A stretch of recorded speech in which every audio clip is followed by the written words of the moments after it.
L'Égypte a donc fini par rompre son accord gazier avec Israël.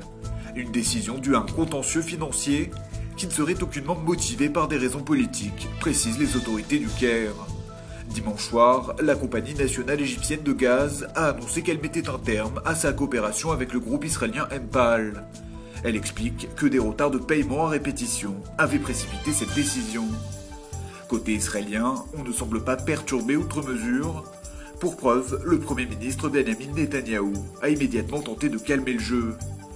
Nous disposons de réserves de gaz qui garantissent à Israël son indépendance énergétique et qui feront bientôt de notre pays l'un des plus grands exportateurs de gaz au monde, a déclaré le chef du gouvernement israélien. Tsahal parle d'une simple opération de routine. C'est pourtant à 260 km des côtes israéliennes que des commandos marins ont intercepté dimanche soir le navire libérien Beethoven. Le bateau, arraisonné sans encombre, était suspecté de transporter des armes à destination de la bande de Gaza. Mais à bord, les soldats israéliens n'ont pas retrouvé la moindre trace d'armement. Ces dernières années, des opérations similaires se sont multipliées en Méditerranée et ont permis l'interception de missiles et de nombreuses munitions. Israël tente par tous les moyens d'empêcher la livraison d'armes au Hamas, mais également au Hezbollah libanais.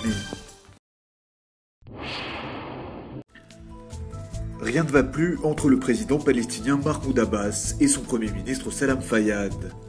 Depuis quelques jours, les deux hommes ne se parleraient plus et auraient même coupé tout contact. En cause, la rencontre qui s'est déroulée la semaine dernière à Jérusalem entre une délégation palestinienne et le premier ministre israélien Benjamin Netanyahou. En plus de ne pas avoir participé à cette réunion, le Premier ministre Salam Fayyad aurait refusé de transmettre une lettre de Mahmoud Abbas au chef du gouvernement israélien. La lettre devait servir d'ultimatum pour que l'État hébreu revienne sans condition à la table des négociations. Israël continue d'améliorer son bouclier antimissile. Le système Arrow disposera bientôt d'un nouvel intercepteur baptisé Block 4. Ce missile exo-atmosphérique a été spécialement conçu pour contrer les missiles balistiques Scud et Shahab, respectivement aux mains de la Syrie et de l'Iran. Le missile israélien, fabriqué en partenariat avec les États-Unis, subira une série de tests dans les prochaines semaines, avant d'être livré à l'armée de l'air. Avec ce nouveau système, réputé ultra performant, Israël étoffe un peu plus sa défense antiaérienne. Quand il sera opérationnel, Arrow sera notamment couplé au système Iron Dome et Magic Wind, conçus pour l'interception des roquettes de courte et moyenne portée.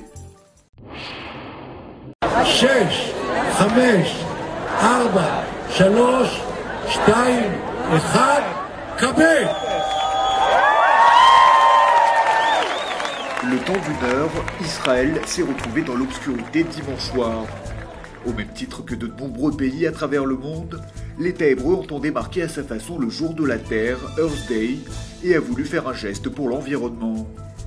À 10 minutes d'intervalle, pour éviter un dysfonctionnement des centrales électriques, la plupart des villes israéliennes ont été plongées dans le noir les unes après les autres. L'an passé, près de 700 000 Israéliens avaient joué le jeu, permettant au passage une économie symbolique de $13 000 d'électricité.